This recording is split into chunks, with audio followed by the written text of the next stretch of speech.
The voting class of 2020 is a special presentation of Fox 8.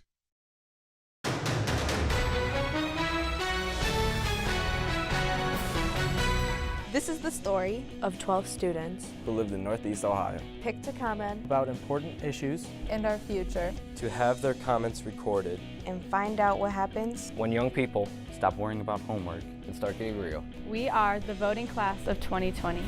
It began as a social experiment 3 years ago. In that time, Fox 8 has followed the lives, thoughts, and opinions of what would become the voting class of 2020. Thank you for joining us for a special production from Fox 8. I'm Todd Meany. There's been so much that has happened in America and around the world since the fall of 2017. For the next 30 minutes, we'll get reacquainted and catch up with a group of 12 students whom we introduced to you 3 years ago when they were just sophomores in high school. Now they've graduated and they're old enough to vote. Have their views on politics and social issues changed? Before we take a look back at what they had to say in 2017, here's what some are saying right now as they vote in this year's presidential election. They've been preparing for 3 years. Their chance to vote for president has finally arrived. I'm actually gonna vote and it's gonna matter this time. To be honest, it was really nerve-wracking. I was kind of disappointed. I sealed it. I was like, all right, I'm an American citizen. Along the way, they debated and discussed. there was no back talk or eye rolling or anything. At school, we don't talk as much about politics and like the actual issues, more as like the history of it. A mix of Republicans, Democrats, and undecided voters. I really did not know that there was kids out here that was really messing with Trump like that. I was really shocked, like this is really how kids think. It's just crazy to think how media can take over some of these kids' perspectives nowadays. And it all comes down to this moment. Finally, we get to see it all come to an end and see the voting process turn out.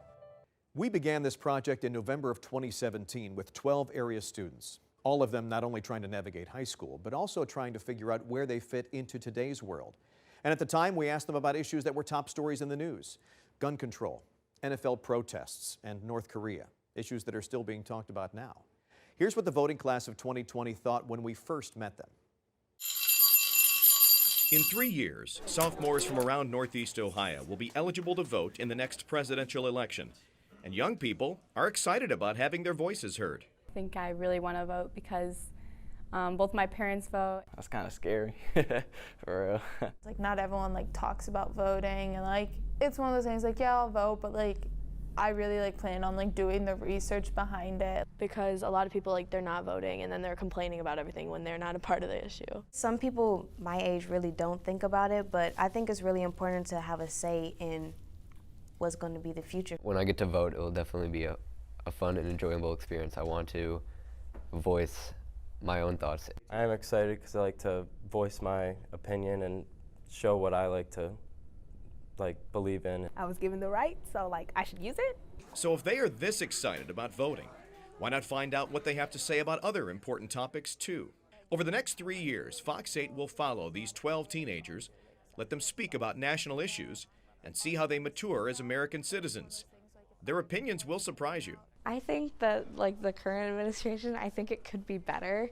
I thought we'd be in Armageddon by now, but we're not, so that's good. I believe people are putting way too much stuff against our president, and they're blaming him for a lot of things when we haven't even really seen what he's gonna do. I just don't like the fact that our president is it doesn't really seem like he's doing much. I mean, it just seems like he's taking a vacation every 2 months or so. With the president dropping out of so many alliances that we've had for so many years, I feel like that's a big issue. The students come from 6 districts around Northeast Ohio: Lorain, Strongsville, Willoughby-Eastlake, Akron, West Geauga, and Painesville. From now until November of 2020, we will take this cross-section of students and see how they feel about our country and the world. The recent protests by NFL players was by far the most talked about topic during our interviews with the students. Yeah, they have the right to do that. I don't know why everyone's tripping about it. It's a freedom of speech. No matter how much you think things are going wrong in our country, I believe you should stand for our anthem. I mean, it's just a sign of respect. Some of the students told us they do watch local and national news, often with their parents, but a majority use Twitter, Instagram, and social media to find out what's happening. Over these next 3 years, we will continue to talk about things in the news, but we will also let the students talk about their own personal causes. Race issues really concern me. In a way, there's still discrimination. People will always look at certain people and have stereotypes, and I don't understand why. The icebergs melting and like sea levels rising and like very obvious changes are happening and people keep denying it and no one's really changing anything. They are the voting class of 2020 and will soon be voting with you to help re-elect a president or help choose a new one. We at Fox 8 are giving them a chance to speak their minds and let their voices be heard. 2018 saw several mass school shootings here in the U.S. Several schools locally had demonstrations where students asked for safety in their buildings. And this was a big topic for the voting class of 2020. With gun control and student safety on the mind of the nation, we asked the students how they felt. Columbine, Parkland, Chardon. To be honest, we're supposed to say we're good and great, but deep down, I low-key don't feel safe, but like, we're just tired of the hate. The police and fire department are on scene, working an active shooting incident. Oh my God. 3 mass shootings, one very close to home. I think stuff like the Chardon shooting showed people like it could happen in your town, so like more kids got more serious about it and everything. The murders of high school students have led to walkouts, meetings, and protests. One shooting should have been enough. We gathered our panel of 12 sophomores from school districts across Northeast Ohio to see if all the training and security have made their schools safer. It's the suburbs. Like, I don't really feel like anything bad is gonna happen. Maybe I'm just naive, but I'm not scared. The fact that this has to run through our minds like every day, that it's a possibility, is really sad and should be changed. I do feel safe. I think that they put in a lot of work to make sure that everything is like secure. Enough is enough. Things need to change. Several area schools held walkouts in March to support the students of Parkland, Florida. The turnout was not as good as I'd expected, but it was still powerful to see. I mean, we got to do something. I don't know, we just can't sit back and just let another shooting happen like we have for the past like 20 years. We asked the students about school resource officers patrolling their halls. At Willoughby South High School, Officer Popick has given the students some peace of mind. When the thought of Parkland came up, it was the resource officer that like didn't come in, and like I don't think for a second that Officer Popick would do that. Like, I think he would definitely come in and like he would do anything for us. Like, he's awesome. As a baseball player, Tyler Weber and his team can be in and out of the building at Riverside High School in Paynesville. He likes knowing they have sheriff's deputies securing the entrance. I feel safe. I mean, we have a deputy here, which is, I know not every school has, which is pretty big. We actually have like 3 deputies here, which is pretty good. Every school we went to had some form of security, whether it be having to buzz in like at Akron Firestone, or armed security officers in other districts. Some students think there are other ways to help, like at Strongsville High School, where they decided kindness was the answer. Our principal, he actually like introduced, like instead of like walking out, like doing like acts of kindness instead, and like for the victims, you know, to just create like unity in the school. While the students were afraid of potential danger, it was very interesting to see that they weren't as focused on regulations or policies as they were on the mental state of their fellow classmates. And they thought focusing on that problem might be a better way to stop potential violence. There's likely very few people who don't know who Governor Mike DeWine is after months of news conferences and discussions about COVID. But in the fall of 2018, when the governor was running for office, he was not as well known to the voting class of 2020. At that time, we asked the students if they could identify the candidates running for office. Here's how they did. Renacci, Brown, DeWine, Cordray. 4 of the big names in Ohio this midterm election, but are they getting their message across to young people? We gathered the voting class of 2020, 12 students from high schools across Northeast Ohio who will get their first chance to vote in the 2020 presidential election. We've been following them for over a year and decided to check up on their political knowledge. We first asked them about the midterm elections and why turnout is usually very low. In school, they teach you that the presidency is the main thing that you're supposed to focus on. When it was Donald Trump and Hillary Clinton, like they knew who they were talking about, but like Sherrod Brown, who's that? To be honest, no, that's not what's trending right now, to be honest. It's not as important as like the presidential election, so they don't really care. They're like, oh, we'll do it during the presidential election, we don't care now. I think a lot of it comes down to lack of knowledge on the topic. So we decided to check their knowledge of the candidates. It went, for the most part, as you'd expect for 16-year-olds. Richard Cordray. Those are just names to me. Nope. Mike DeWine. No. Heard the name, don't know what he's going for. However, about a third of the students did know the candidates, specifically Senate candidates. Sherrod Brown. He's our current senator, right? Jim Renacci. Running against Sherrod Brown. Sherrod Brown. He's Senate. Sherrod Brown. Yeah, I've heard of him. Then, we showed the voting class photos of the candidates we just asked them about, and not one could put the name with the face. How about that guy? Nope. I seen that picture, like around Akron. I mean, there's a few names that stick out, but it's more so like the pictures that are completely like, I have no idea. At this age, should we expect young teens to know the candidates and issues? Probably like when I actually turn 18, I'll like start paying attention to like the news and everything. But right now I'm focused on school, really. I'm not really watching the news or anything. I want to know everything about the people that I'm voting for instead of going into the booths and just checking anybody because it sounds all right. By the time I'm 18, I'll actually do research or like know what I'm talking about. Definitely want to be an informed voter, so definitely think I should step up my game. It's just important to be informed. But where can they learn about what's happening? Most of the students felt that school districts should play a larger role in preparing young people to vote in their first election. Anything that I know about the elections come from school, because that's where I spend most of my time. But that's more so just for seniors, and the seniors don't even take a history class. So it's kind of like, what are you supposed to do? They could like talk about the issues, but I don't think people would really take it like serious. They would just laugh and like we would argue and they would get off track. And I actually want to learn and like talk about it instead of just like what we're doing now. That will work. I remember this. Really, I'm excited. I get excited about these interviews because none of my friends like to listen to me ramble about stuff like that. These are young minds, excited to learn. They believe we need to not only teach them the basics, but prepare them for things that will affect them the rest of their lives. Yeah, that'll be fun. Students will be into that. I would probably say go into the schools and actually talk to some students. It's really, really important to just know what's going on. When I'm going to vote for president in 2020, I want the right person who's going to lead the country and do the right things for everyone.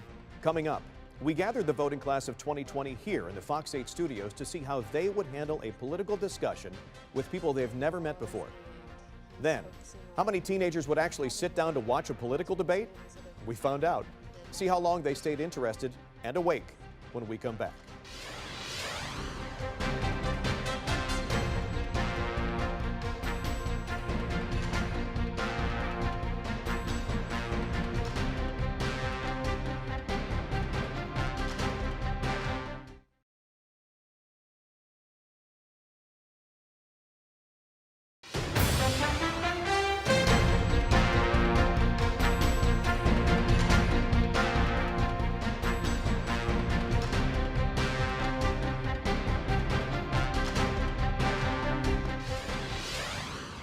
At the halfway point of our time with the voting class of 2020, we felt it was time to get them out of the classroom and into a real-world environment.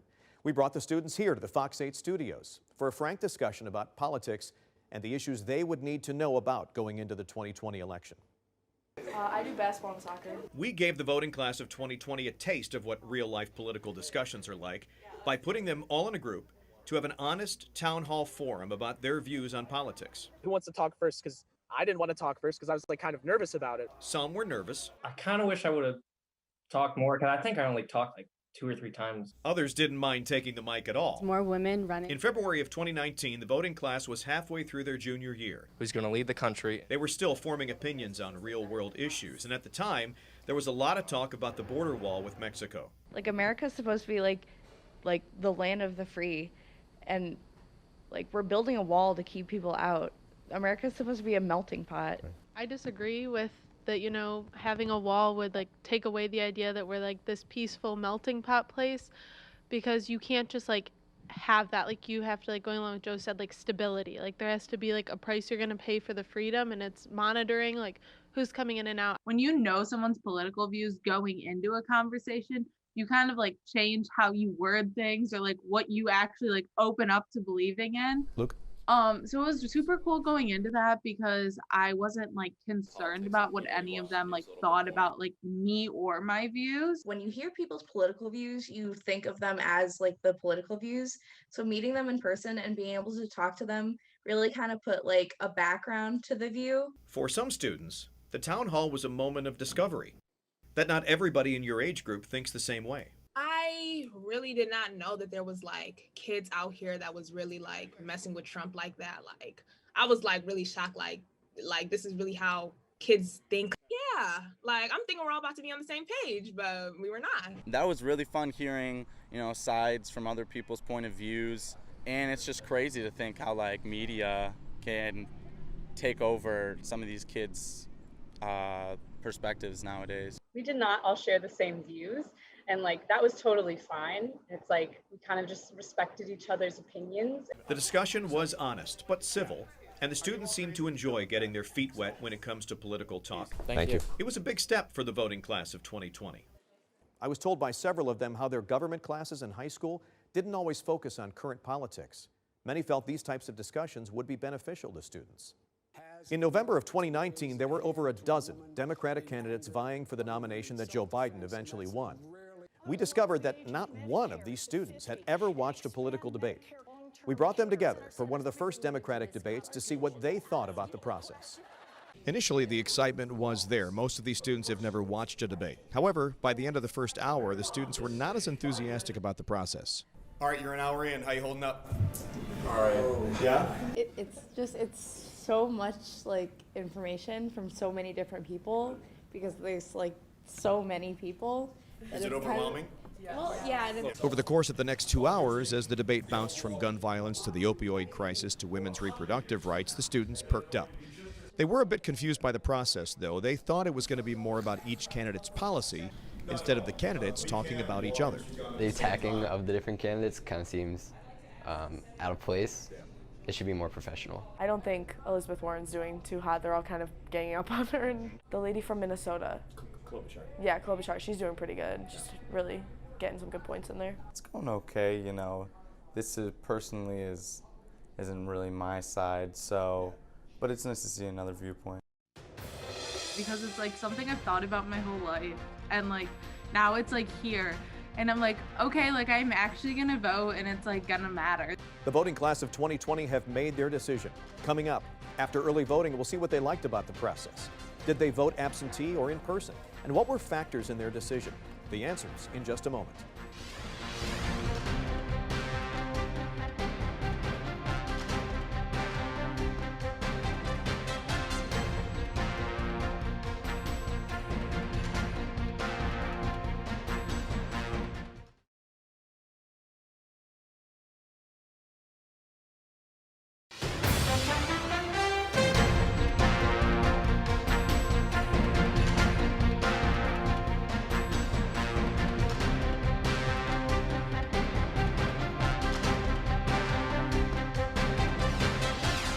Our goal from the beginning of this project was to encourage the voting class of 2020 to be a voter in the upcoming presidential election.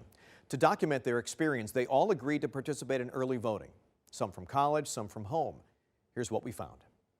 It's all come down to this. As I was filling it out, I was like, I'm really doing it. Like I'm voting. It's super exciting. It's making me kind of nervous, especially because there's a lot of like controversy about absentee ballots. I don't exactly know every single step, but hopefully it will just be an easy process and I get things done. For 3 years, we followed the voting class of 2020, and now it's time for them to cast their ballot. To learn about their experience, we asked them to vote early, either in person if they were able, or by absentee ballot if they were away at college. We anticipated a pretty similar process for everyone, but that was not the case. I wasn't too excited to fill out in general, actually. I was kind of disappointed. Brian filled his ballot out in his dorm room at Ohio State.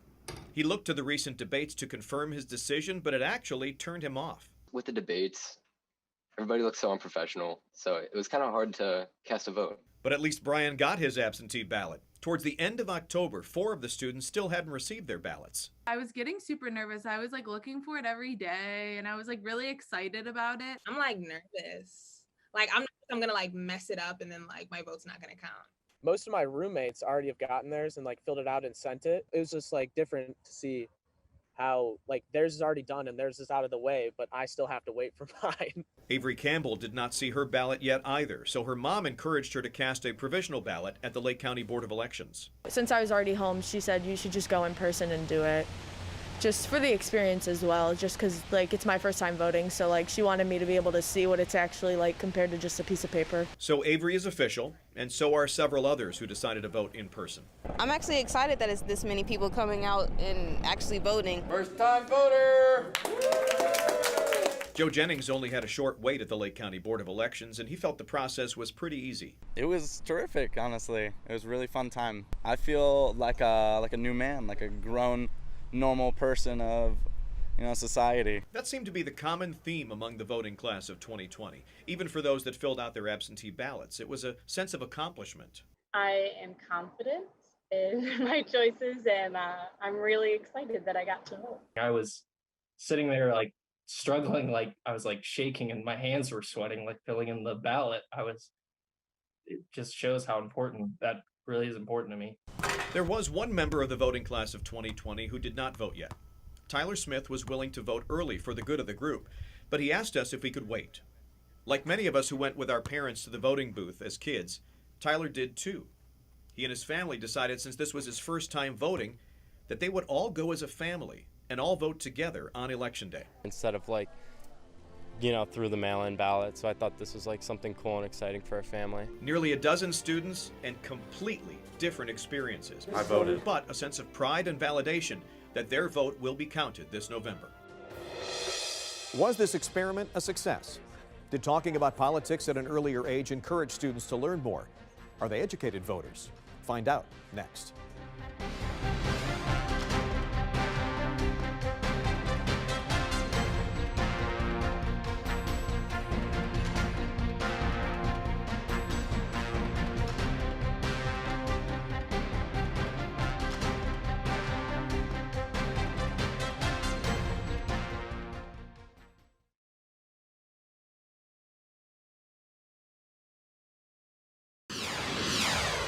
This is the story of 12 students who lived in Northeast Ohio. picked to comment About important issues in our future To have their comments recorded and find out what happens. When young people Stop worrying about homework. and start getting real. We are the voting class of 2020. I have a lot of respect for and was very impressed by these young men and women. They volunteered for a project not knowing exactly what was involved or how much extra work that they'd be required to do over a 3-year period. So, did they all see this political discussion as beneficial? We asked them what it was like to be a part of the voting class of 2020. I think it's been a great honor. I really had the privilege to, have my opinion voiced on TV. That's really cool. Not a lot of people get that. I felt kind of famous. I was like, oh my gosh. Oh, I saw you on TV. I'd be like, oh yeah. I'll be on TV sometime. We've had a fun but educational time with the voting class of 2020. Back in 2017, when we first met, the students were definitely excited to be on TV, but also a bit nervous about trying to say what they thought we wanted to hear. I was super nervous that I wasn't going to know anything that you guys were asking. As we continued to meet with the voting class, the students not only gained knowledge about the political process, but they gained some confidence in themselves and helped develop their own ideas about politics and life. 3 years to now, it affects my life so much more, especially like being at college. It's like I kind of am like my own person now. Before this, I wasn't really into politics, so this kind of helped me, bridge the path to getting into politics and, being an adult and like actually talking about these issues. I definitely learned a lot about myself and a lot about others. So I think that was the best part about it, having the before and after. 3 years ago, I definitely had a lot of different views than I do now. Now I know what this whole process is like, and like I know which issues to focus on, and I know what matters to me. I think it's been like one of the cooler things I've ever done in my life, just because it's something different that not many people ever get to do. I've just followed politics a lot more, and I'm more belief driven about it. I don't think I would be I don't know. Maybe I still would have been, but I don't think I would be so socially aware, so politically aware had I not done this. It was big in my family and my household, like a big push to vote. But I guess this kind of made me stop and think what it really meant for me, and how do I really feel aside from what my family thinks.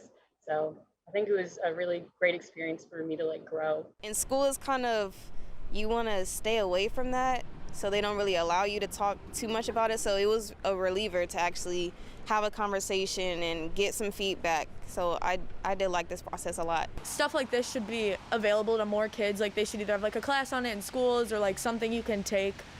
Because I know that there are a lot of kids that don't talk about it and like they'll either just not vote or like they just will vote uneducated. It's definitely opened my mind to different stuff, 100%. Changed my perspective. It really has been such a great time doing all of this, and it's so crazy to think that it's over now. While it is over for their time on TV, we hope that what they've learned over 3 years will carry with them throughout their lives. Although they're full-fledged adults now, they will always be to us the voting class of 2020. That is the voting class of 2020. We hope this project gives you a glimpse at what issues and events will be at the forefront of voters in the years and decades to come. For all of us here at Fox 8, I'm Todd Meany. We thank you for joining us this past half hour. Don't forget, no matter who you're supporting, be sure you vote now and in the future. Good night.